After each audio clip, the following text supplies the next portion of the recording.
Kyle Klingman with Track Wrestling. We have Rob Cate, and if you watch anything at USA Wrestling that involves Folkstyle wrestling, Rob Cate is your guy. He is the guy that's going to take us through what's happening in Coralville, Iowa this weekend. Brand new event, USA Wrestling National High School Recruiting Showcase. Let's start with that, Rob. Tell us what this event is and what we can expect from this great USA Wrestling event.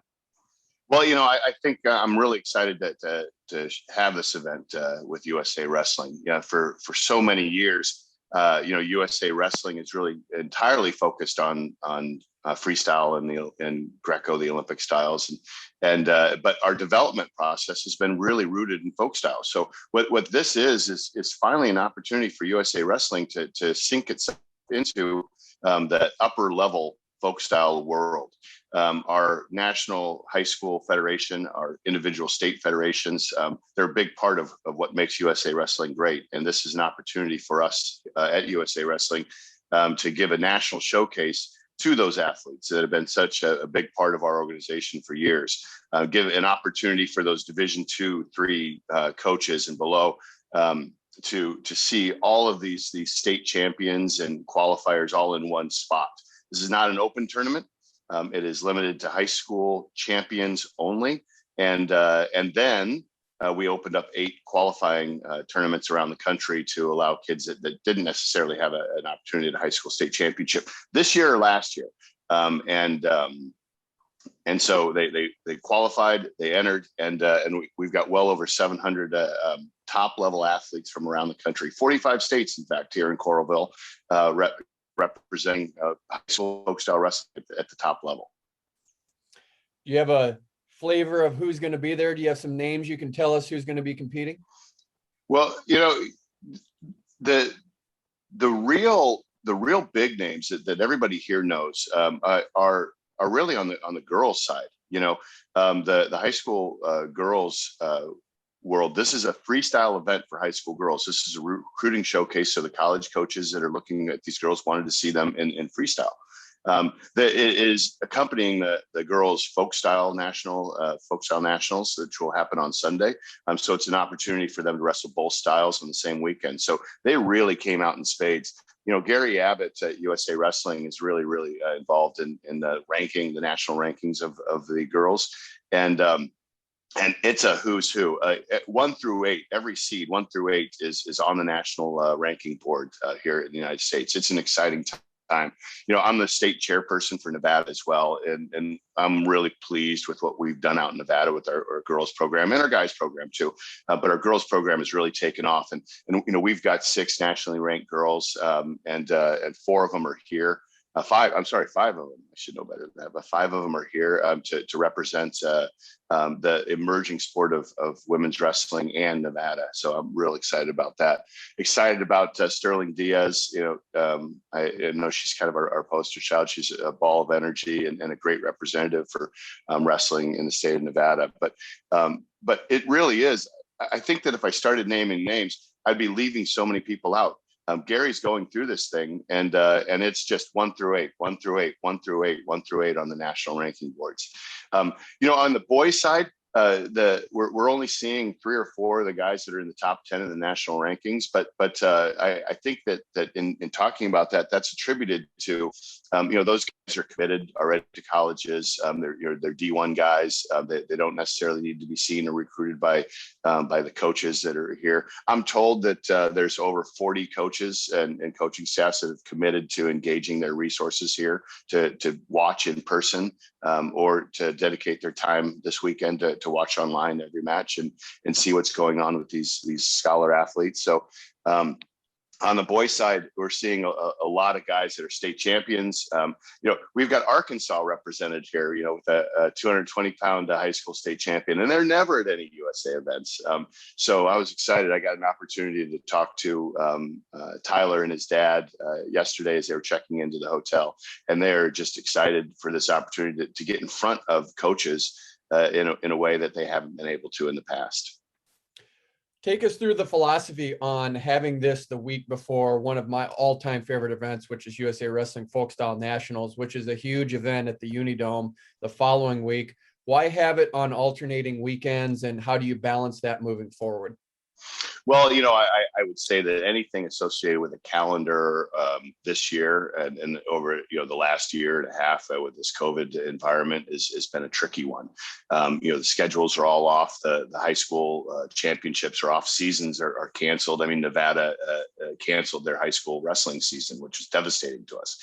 But Minnesota is not heavily represented at this event because their high school boys championship is this weekend as well. So the scheduling anything this year is a real challenge. There's only so many weekends in a year and so many opportunities.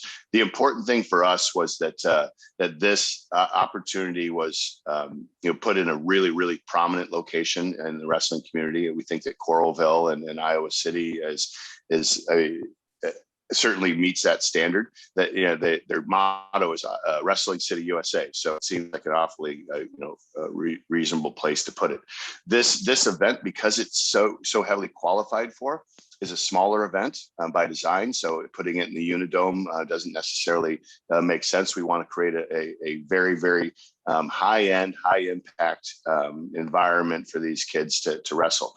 And the Extreme Arena in Coralville is certainly fits that bill. I think we saw it for the first time at Senior Nationals this year. We'll see it again a couple of times this year. Iowa held their girls state championship here. And so we hope that that the environment that we're creating here, the walkout tunnels, the real intimate seating, the 4,000 seats, the lighting is something that these kids can appreciate and get used to.